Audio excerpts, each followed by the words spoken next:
small differences in opinion go, my only cry is that I have refused and I oppose any plans and schemes within the party to support President William Ruto's re-election, because I have held and continue to hold the firm position that this country cannot afford another 5 years of this expensive, divisive, incompetent, and disastrous Ruto misadventure. Kleptocracy is not a philosophy that an entire nation can give a second chance. This month marks the beginning of my 9th year as SG of ODM. I am the longest serving individual in that position. To serve that long at the feet of the enigmatic Raila Odinga needed one to summon all reservoirs of wisdom from all possible sources, but most importantly, to remain a true and loyal student of the great icon. Even in the current circumstances, I would never betray the ideals and principles of my late party leader.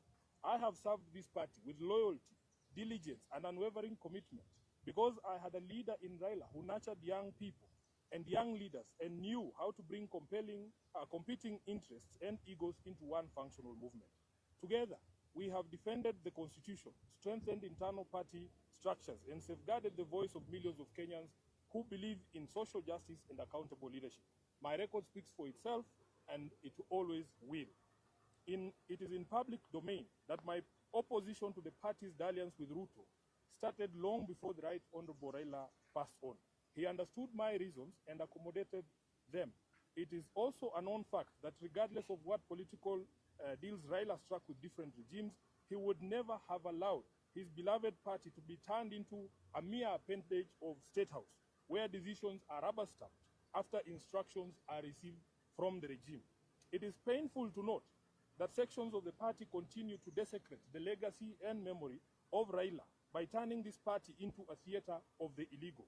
Just last week, on 3rd February, a Gazette notice was released purporting to legitimize the recent changes in party leadership, with the rider asking for public input within 7 days, even though the stated date had lapsed by 3 weeks. Essentially, those who now purport to run the party are aware that, for instance, the new party leader was installed unprocedural and unconstitutional. These shortcuts and illegal edicts reflect the bad manners that progressive institutions and individuals pick up as soon as they get cozy with William Ruto. I leave it to the party members to judge if this really is the path that the Right Honorable Raila Odinga had set for us. Just 4 months after his death, we can all agree that Raila must be turning in his grave. In recent times, many respected personalities within the movement have reached out to me and the rest of the leadership, seeking a middle ground of unity, at least until the National Delegates Convention is called. I may not mention all of them, but the party trustees, and they know themselves, as well as Mama Ida Odinga and Her Excellency Ruth Odinga, the women representative for Kisumu, among others, have worked tirelessly to try and unite the party and renew the spirit of Raila in the party. But it seems the rest of the leadership, answering to instructions from elsewhere, has been unable to embrace dialogue. I want to assure our members across the country that this is not about positions. It is about principle. It is about protecting the integrity of our party. It is about ensuring that ODM remains a democratic institution governed by rules and not by impulses. And whatever actions I take from here, obviously after wide consultations, I will do so with my head held high, knowing full well that I have never once let down my leader, the Right Honorable Raila Odinga, or the members of this party who are its backbone. As I said in Busia, Raila did not raise cowards. He did not teach us to run away from hardship or challenges, but to confront them head-on. Our party constitution places a responsibility on us to fight for ODM, and fight we shall. Through all lawful means, we shall fight for this great institution until the very end. We will challenge every illegality in the courts of law and in the court of public opinion. Surrender is not an option for us. I urge our members to remain calm, steadfast, and committed to the ideals that brought us together. ODM is bigger than any individual, and it must remain anchored in justice, transparency, and respect for its own constitution. Even as we confront the spectacle of stagnation against progress and liberal versus conservative clashes in our politics, we shouldn't fall for the allure of easy largesse and cheap promises made to the electorate for the sole purpose of perpetuating the age-old slavery visited on citizens of this nation by a regime lacking in legitimacy. I remain a loyal member and the duly elected Secretary General of the ODM party. I remain committed to the struggle for a fair, just and democratic Kenya. As I navigate this period, I ask for your prayers and goodwill, but most importantly, for all of you to remain vigilant in guarding the freedoms that Raila Odinga taught us never to compromise over. We are the generation. Check guys. Hey. Will distract us from this endeavor.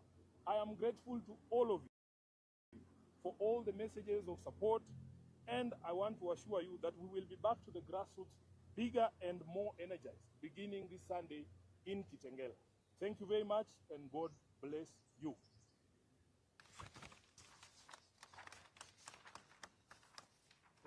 So we will allow the deputy party leader to say a few things. The Honorable Governor James Orengo will say a few things, and the Honorable Winnie Odinga will say a few things. Then we will take questions. Thank you. I think a few days back, I raised an alarm that ODM party is now being remote controlled from State House.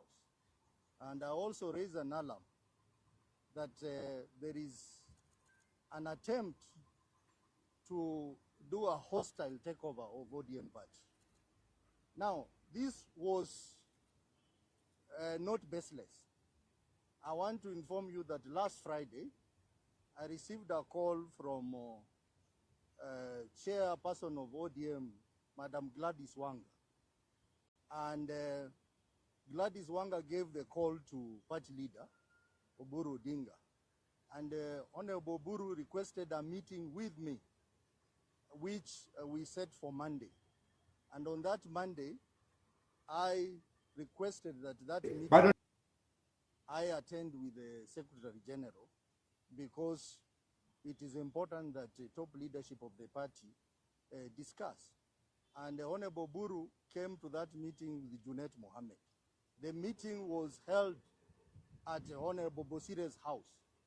And also we had our trustee, Amos Wako. And in that meeting, we raised a number of issues. One, which we agreed that the meeting of NEC that had been scheduled for Mombasa be delayed, be postponed until we get consensus in the party. We also agreed a team of trustees led by our elders, Honorable Amos Wako, Honorable Nyang'nyong, Honorable James Orengo, Honorable Bosire, and others, continue with the mediation process in the party. I am surprised that Honorable Oburu told us that he needed to consult further. That consultation, he did not consult it with other key stakeholders in the party, but they proceeded that night to State House to consult William Ruto. And that's why two of us did not attend the NEC meeting in Mombasa, because we were waiting for feedback from Honorable Oburu as to whether the NEC meeting in Mombasa is happening or not. I am surprised that they went ahead and made very, very critical decision of removing Honorable Sifuna as the SG. I want to call upon the membership of this party to stand firm and resist the efforts by President William Ruto to hostilely take over this party. We will not allow him. We will not allow him to have his way. And I know that many, many other leaders are going to join this cause. So we want to ask our members, especially in our stronghold, to remain calm, that Sifuna is going nowhere. And I had said that if Sifuna goes, I will also go. I want to say that these members have agreed that we will fight the war, and we still recognize Sifuna as our legitimate Secretary General, as you will discover shortly. We want to say that there is a pair in this party which is an axis of evil. They know themselves, I'm not going to mention their name, who are working day and night to assist William Ruto to wreck this party. We will not allow you. And that's why we are saying, from this weekend, we are going to the people. We are going to our supporters, starting with Kitengela on Sunday, and on 21st, we are going to Vihiga, Kakamega, and Bungoma. So our people stay firm. We are not about to give up. We will. Thank you, ladies and gentlemen. I want to state that the illegal removal of Sifuna from office is not taken on a light note by this team, and I want to condemn